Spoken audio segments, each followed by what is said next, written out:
స్నేహితులందరికీ శుభోదయం. చారో ఛానల్‌కి స్వాగతం, సుస్వాగతం. అందరూ బాగుండాలి మనసారా దేవుని కోరుకుంటూ, ఈరోజు కూర పెండలం ఫ్రై అండి.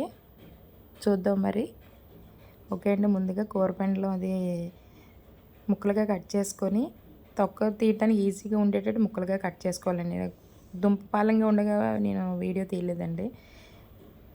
ముక్కలుగా కట్ చేసి, అది తొక్క తీసేటప్పుడు మనకి చెయ్యి దురద రాకుండా దాన్ని ఏంటంటే నీటిలో ఉప్పేసి ఉప్పు నీటిని చేతులు శుభ్రంగా రాసుకోవాలండి.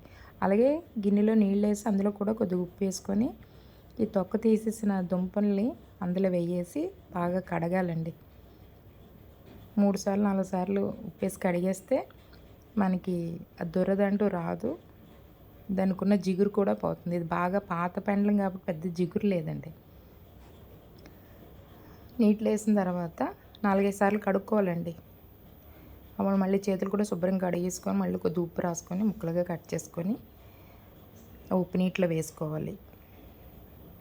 4-5 సార్లు కూడా నీళ్లు మార్చుకోవాలండి. ఉప్పు వేస్తూ నీళ్లు మార్చుతూ మళ్ళీ లాస్ట్లో మంచినీళ్ళు పట్టుకొని దాంట్లో కొద్దిగా ఉప్పు వేసి చేతికి కూడా ఉప్పు రాసుకొని వేస్తే చేతులకి దురద రాదు. అందుకని కూరపెండలు, కర్రపెండలు, కంద ఉంటుంది. ఇది కూరపెండలు. కర్రపెండలు అంటే మనం స్నాక్ కింద వాడుకోవచ్చు. అది కూర చేసుకుంటారు. ఇది కలగూరలో కూడా చేసుకుంటారు.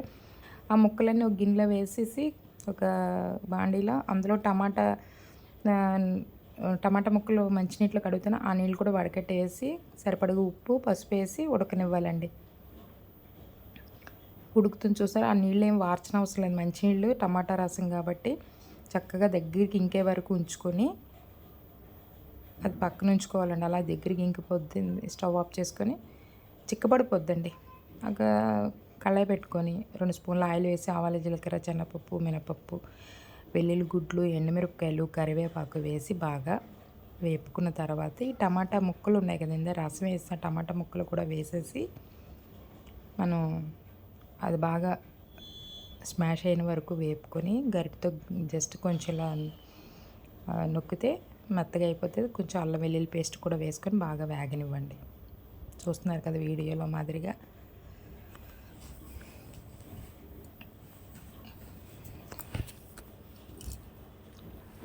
అప్పుడు కారం, పచ్చిమిరపకాయలు వేయలేదు, ఎండుమిరపకాయలు 2 వేసాము. దానికి సరిపడగా కారం మనం తినే కారాన్ని బట్టి వేసుకోవాలి. నేను 2 స్పూన్లు వేసాను కారం. ఆ కారం పచ్చివాసన పోయినంత వరకు వేపుతూ ఉండాలి. ఈ మీడియం ఫ్లేమ్ పెట్టుకోవాలండి. వేగుతూ ఉండాలి. కలుపుతూ వేపుతూ ఉంటే మనకి మంచి టేస్ట్ వస్తుంది. అప్పుడు ఈ దగ్గరికి అయిపోయిన పెండలం దుంప ఉంది కదండి, నీళ్ళన్నీ ఇంకిపోయి చూసారు, ముద్దగా అయిపోయింది. ఆ కూరలో వేసేసి వేపుల్లో వేసి అలా కలుపుతూ ఉండాలి.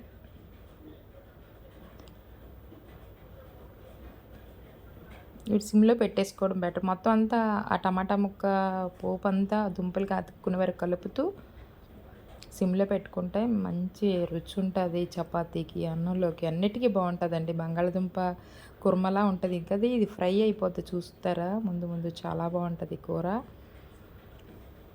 కలుపుతూ ఉండాలి, లేకపోతే మాడిపోతుంది. సిమ్లో మాడినా అది గోల్డెన్ బ్రౌన్ వస్తుంది కాబట్టి అది కూడా టేస్ట్గా ఉంటుంది. ఇప్పుడు మసాలా కొంచెం నేను ఇంట్లో తయారు చేసుకున్న మసాలా కాబట్టి చాలా తక్కువ, పావు చెంచా అనుకుంటుంది. ఇది కాదండి, చూస్తున్నారు కదా చూపించాను. అది ఇప్పుడు వేసింది చాలా తక్కువ. స్పైసీనెస్గా స్మెల్ కూడా బాగుంటుంది. ఇంట్లోనే తయారు చేసుకున్నాను హోమ్మేడ్ గరం మసాలా. బిర్యానీ, ఎన్వీలు అన్నిటికీ ఇదేనండి. వెజ్కి కూడా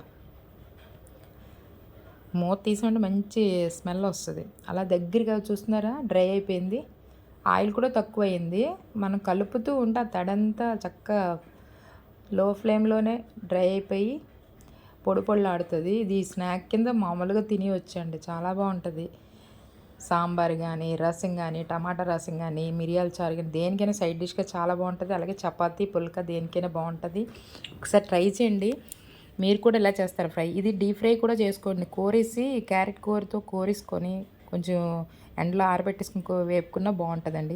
చాలా బాగుంటుంది. అలాగే మీరు నా వీడియోస్ చూస్తూ నాకు సపోర్ట్ చేస్తున్న వారందరికీ పేరు పేరున ధన్యవాదములండి. ఇలాగే మంచి మంచి వీడియోస్ పెడతాను. చూసి గార్డెనింగ్వి, ఇలా వంటలవి ఓకే అండి, లైక్ చేయండి, షేర్ చేయండి, సబ్స్క్రైబ్ చేయండి, చేయించండి. Thank you.